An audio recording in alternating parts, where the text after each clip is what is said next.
नमस्कार। एक बार फिर से हमारे YouTube चैनल कुमार जी पर आप सबका बहुत बहुत स्वागत है। और आज हम पंचायती राज व्यवस्था की बात करेंगे।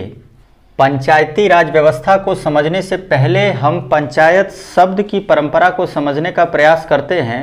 दरअसल प्राचीन काल से ही, रामायण महाभारत काल से पहले ही एक पंच की परंपरा चली आ रही थी ग्रामीण समाज में। ये ग्राम संगठन के विशेष अवसरों पर महत्वपूर्ण निर्णय लेते थे। पंच अर्थात 5 व्यक्तियों का समूह।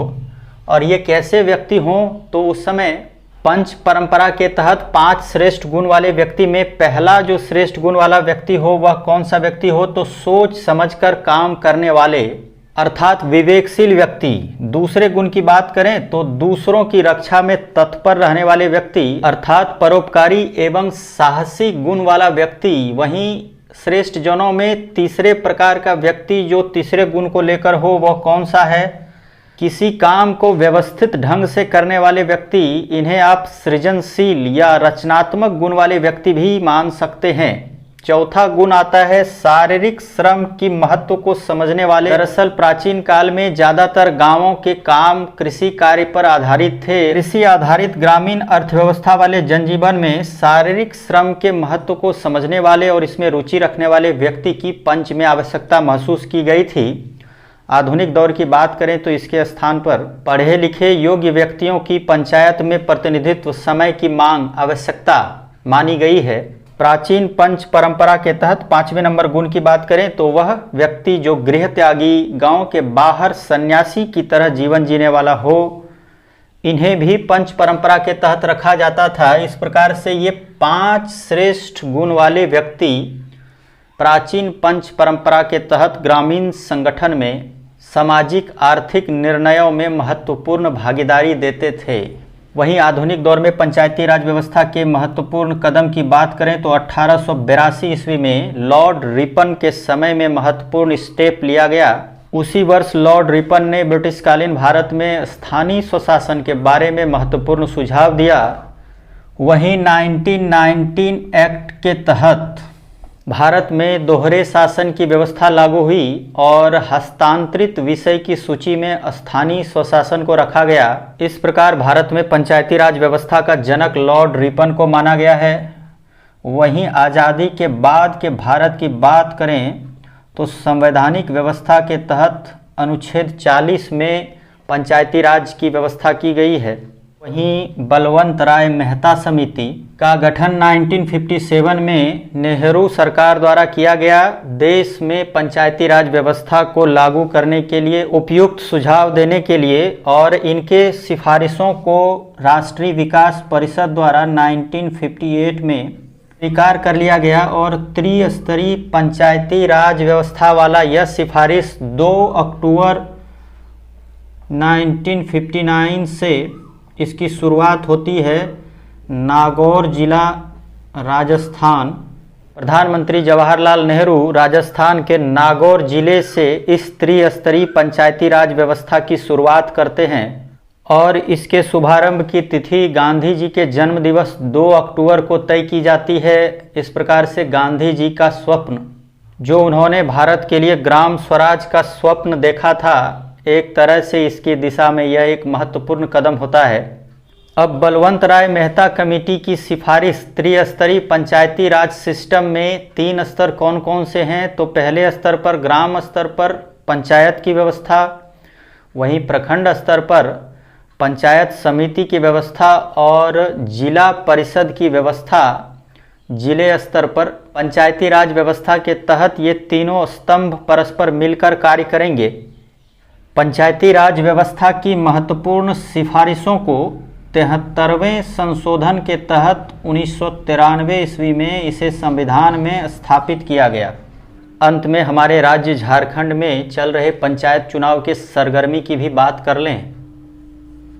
हमारा राज्य 5वीं अनुसूची के अंतर्गत आता है। इसके तहत देश के 10 से भी अधिक राज्यों में कई स्थानों पर आदिवासी संस्कृति और परंपराओं को सुरक्षित रहने के लिए संविधान में विशेष प्रावधान 5th शेड्यूल के तहत किया गया है। और देश भर में पंचायती राज को लागू करने के लिए कई सिफारिशों को संशोधित रूप में अनुसूचित क्षेत्रों में विस्तार के लिए पेशा कानून, इसे Panchayati Raj extension to schedule area act कहा गया है, 1996 में इसे स्वीकार किया गया। इसी पेशा कानून के प्रावधानों के तहत हमारे राज्य में पंचायत के चुनाव होते हैं। अविभाजित बिहार वाली स्थिति में 1979 में चुनाव हुए थे। उसके बाद 2000 में झारखंड गठन के बाद पहली बार 32 वर्षों के अंतराल पर दिसंबर 2010 में पंचायत चुनाव संपन्न कराए गए थे। दूसरी बार 5 वर्षों के कार्यकाल समाप्त होने के बाद तय समय पर हुए, जबकि ये तीसरी बार का पंचायत चुनाव 2 एक्सटेंशन 6 माह के मिलने के बाद 4 चरणों में 14, 19, 24 और 27 अप्रैल 2022 को संपन्न होने हैं। झारखंड पंचायत चुनाव के कुछ फैक्ट्स एंड फिगर्स की बात करें तो कुल पंचायतों की संख्या 4345, इतने ही मुखिया के पद और पंचायत समिति के पदों की बात करें तो 5341 पद। वहीं जिला परिषद के पद की बात करें तो कुल 536 पद हैं। पंचायत सदस्य का पद, जिन्हें आप वार्ड के नाम से भी जानते हैं, कुल संख्या 53,479। पंचायत चुनाव के इन प्रतिनिधियों में रिजर्वेशन की बात करें तो कुल 56.78% महिला रिजर्वेशन इस पंचायत चुनाव पर लागू है। महिला रिजर्वेशन के साथ साथ अनुसूचित जाति एवं अनुसूचित जनजाति के रिजर्वेशन का भी प्रावधान है।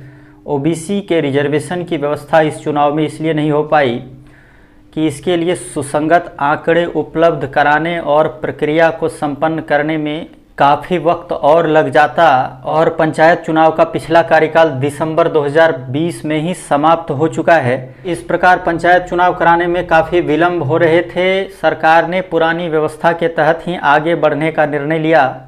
झारखंड पंचायत चुनाव 2022 के लिए कौन कौन से अभ्यर्थी योग्य हैं तो केंद्र और राज्य सरकार के अधीन कर्मचारी, बोर्ड अथवा निगम में कार्यरत अन्य अनुबंध कर्मी भी जो मानदेय पर हैं वे इस चुनाव में भाग नहीं ले सकते। सरकारी सहायता प्राप्त एनजीओ के कर्मी भी इस चुनाव में भाग नहीं ले सकते। मोटे तौर पर बात करें तो सरकार द्वारा वित्त पोषित तमाम पद पर कार्य करने वाले व्यक्ति इस चुनाव के लिए अयोग्य हैं।